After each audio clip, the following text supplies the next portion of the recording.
एक बहुत ही पीड़ादायक और दर्दनाक घटना कल लखनऊ के अलीगंज में हुई, जिसमें कि अग्निकांड के कारण, भीषण अग्निकांड के कारण 15 लोगों की जान चली गई। जब भी ऐसी घटनाएं होती हैं, वो घटनाएं 2-4 दिन मीडिया की सुर्खियां बन जाती हैं। उसके कुछ कारण गिनाए जाते हैं, थोड़ी बहुत कार्रवाई हो जाती है, लेकिन इसका परमानेंट सॉल्यूशन क्या है, उसकी ओर सरकार का कोई ध्यान नहीं जाता।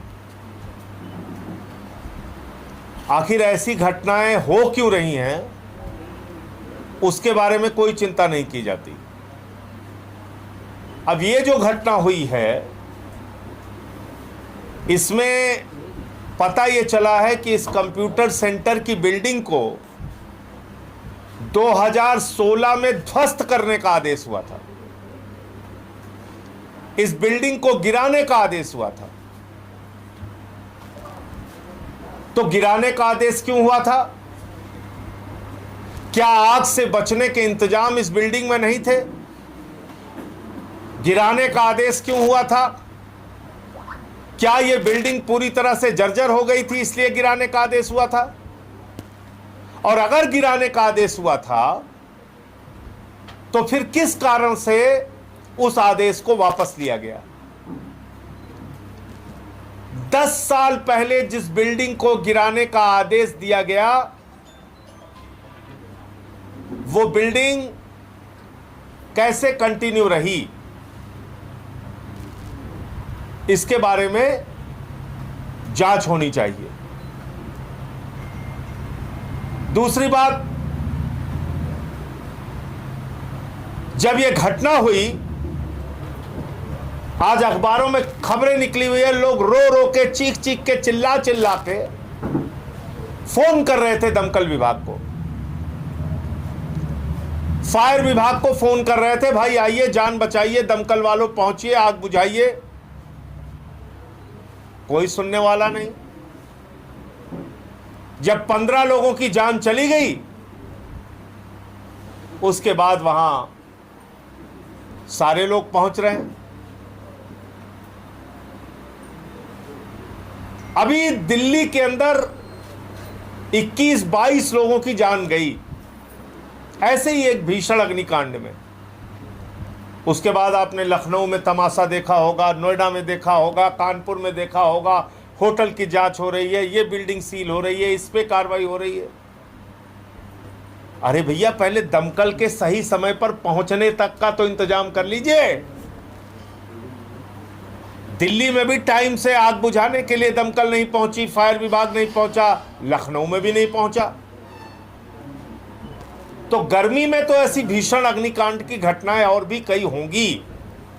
मैं योगी जी से कहना चाहता हूं, पूरे उत्तर प्रदेश के फायर डिपार्टमेंट की समीक्षा कीजिए, कितनी अग्निकांड की घटनाएं किन जिलों में हुई है और उसमें कितने विलंब से उनको सहायता मिल पाई, इसकी समीक्षा कीजिए। और जो लोग भी इसमें दोषी पाए जाएं, उनके खिलाफ कार्रवाई कीजिए, नंबर 1। और नंबर 2, ये जो बिल्डिंग गिराने का आदेश हुआ था पिछले 10 साल से, जिसमें कि 9 साल, 9.5 साल तो आप ही का शासन हो गया, ये बिल्डिंग कैसे खड़ी थी, क्यों नहीं कार्रवाई हुई और इतनी बड़ी अग्निकांड की घटना हो गई? इस सब की जांच होनी चाहिए। और योगी सरकार के द्वारा हर घटना के बाद जो एसआईटी का झुंझुना पकड़ाया जाता है, वो झुंझुना पकड़ाना बंद कीजिए। आप कार्रवाई कीजिए, आप साफ नियत से कार्रवाई कीजिए, सबको दिखेगा।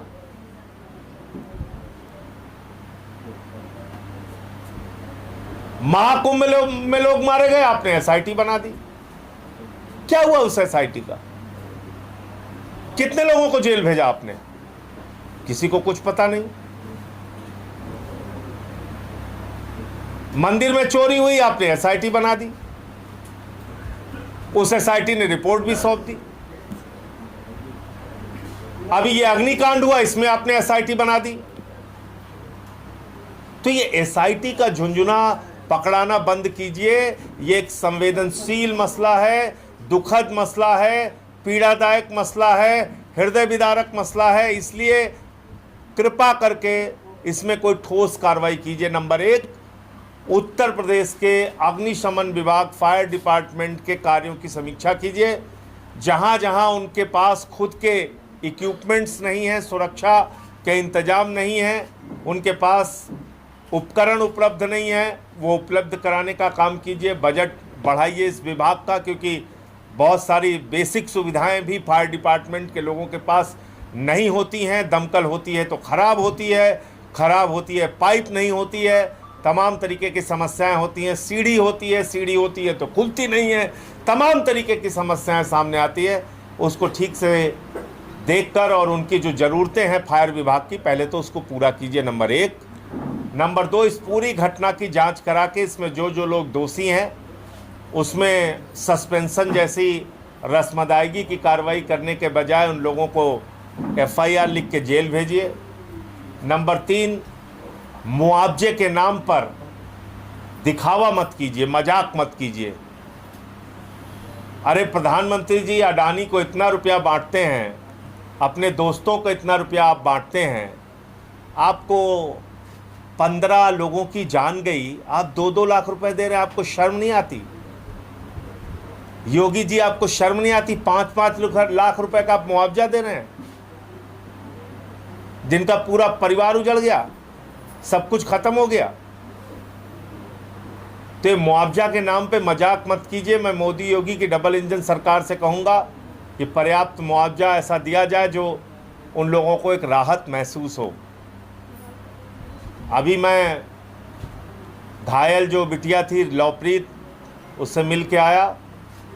उसने बताया कि आग नीचे से लगी थी और इतनी तेज़ी से फैल गई कि उसको बंद करने की, बुझाने की कोई गुंजाइश बची नहीं और जिसमें लोग मारे गए। खबरें ये भी आई कि समय पे उनको सहायता नहीं मिल पाई। एक बच्चा है जयंत जो आईसीयू में एडमिट है। मैं जब गया तो एमआरआई कराने गया था, तो उससे मुलाकात नहीं हो पाई। तो मैं ईश्वर से प्रार्थना करता हूँ कि मृतकों की आत्मा को अपने श्री चरणों में प्रभु स्थान दे और उनके परिजनों को ये अपार कष्ट सहन करने की शक्ति दे। एक मसला तो ये था, और दूसरा विषय ये है कि प्रभु श्री राम के मंदिर में चोरी की घटना से लोगों का मन बहुत आहत है। करोड़ों हिंदुओं की आस्था को गहरी चोट पहुंची है। चोरी कोई एक स्तर पे नहीं हुई, चोरी कोई सामान्य नहीं हुई है, और ये चोरी सिर्फ चंपत राय ने अपने लिए नहीं की है, ये चोरी ईडी पार्टी के लोगों के लिए चंपत राय ने और उनके लोगों ने की है, ट्रस्ट ने की है। ये मैं सीधे तौर पे आरोप लगाना चाहता हूं। और इसके एक नहीं अनेक प्रमाण हैं। वो प्रमाण ये हैं कि जमीनों की खरीद और विकास के लिए मोदी ने अपना प्रतिनिधि बनाया था ज्ञानेश कुमार को, जो 4 साल तक ट्रस्ट के मेंबर रहे। वही ज्ञानेश कुमार जो इस समय वोट चोरी पूरे देश में कर रहे हैं, उनके रहते हुए जमीन की खरीद में और चंदे की चढ़ावे की चोरी में तमाम कांड हुए हैं। दूसरा, चंपत राय को कौन बचा रहा है? यह आज हमारे मुखिया केजरीवाल जी ने भी पूछा। कौन लोग हैं जो चंपत राय के चोरी कांड को इतने दिन से पर्दा ढाक रहे हैं? एक के बाद एक खुलासा हो रहा है। 2 करोड़ की जमीन 18.5 करोड़ में खरीदी गई, मैंने 2021 में खुलासा किया था। फिर 3 करोड़ की जमीन 24 करोड़ में खरीदी गई, 9 करोड़ की जमीन 55 करोड़ 47 लाख में खरीदी गई। सारे कागजात हमारे पास हैं। और इन सारी घटनाओं से तमाम लोग और सामने निकल के आए। ज्वेलर्स एसोसिएशन के लोग निकल के आए, कहने लगे हमारा 60 किलो चांदी कहां चला गया भैया? कुछ लोग और सामने निकल के आए, हमारी पादुकाएं जो हमने प्रभु श्री राम के लिए भेंट की थी वो कहाँ चली गई, हमारे हार जो हमने प्रभु के लिए भेंट किया था वो कहाँ चले गए। अरे सिंधी समाज के लोग निकल के आए, 200 किलो चांदी हमने दी थी जिसकी लागत 7 करोड़ रुपए होती है, वो चांदी कहाँ चली गई 200 किलो। निकलकर संतोष दुबे भी सामने आए जिन्होंने कहा 1260 शिलाएं आई थी चांदी की, सोने की, बहुमूल्य शिलाएं कहां चली गई। पादुकाएं चोरी कर ली प्रभु श्री राम की। प्रभु श्री राम की पादुकाएं रखकर राजा भरत ने अयोध्या में 14 वर्ष तक शासन चलाया और नरेंद्र मोदी और भारतीय जनता पार्टी ने प्रभु श्री राम की पादुकाएं ही चोरी कर ली। कल्पना कीजिए किस तरह के बेईमान और भ्रष्टाचारी लोग हैं ये लोग। ईडी पार्टी ने ही ट्रस्ट बनाया है, बीजेपी मोदी ने ही ट्रस्ट बनाया, इसलिए इस अपराध से वो बच नहीं सकते। आरएसएस और बीजेपी के लोग सीधे तौर पे चंदा चोरी के लिए जिम्मेदार हैं, दान पात्र चोरी कर रहे हैं। तो इन सब घटनाओं पर अपनी बात रखने के लिए और प्रभु श्री राम का दर्शन करने के लिए आम आदमी पार्टी के राष्ट्रीय संयोजक और दिल्ली के पूर्व मुख्यमंत्री अरविंद केजरीवाल जी 25 तारीख को लखनऊ पहुंच रहे हैं। लखनऊ से वो अयोध्या जाएंगे। अयोध्या में 25 की रात्रि विश्राम है और उसके बाद 26 तारीख को लगभग 11 बजे अयोध्या में प्रभु श्री राम का दर्शन करेंगे। उसके बाद पवित्र हनुमानगढ़ी में जाके बजरंगबली का दर्शन करेंगे और फिर संत महात्माओं से मिलकर पत्रकारों से बातचीत करेंगे। ये पूरा कार्यक्रम पार्टी के राष्ट्रीय संयोजक अरविंद केजरीवाल जी का है। तो ये आपको जानकारी देनी थी और एक जानकारी और देके अपनी बात खत्म करूंगा। बाबा जी ने एसआईटी बनाई, बोले 500 साल इंतजार किया आप लोगों ने, 15 दिन नहीं कर सकते। सब रोने लगे बेचारे हिंदू कि बाबा जी कह रहे हैं तो 15 दिन में तो न्याय मिल ही जाएगा। जितने हिंदू थे सब रोने लगे, बाबा जी बाबा जी बाबा जी। तो जब बाबा जी ने ये कहा तो मैंने तुरंत चिट्ठी लिखी। मैंने कहा देर ना हो जाए।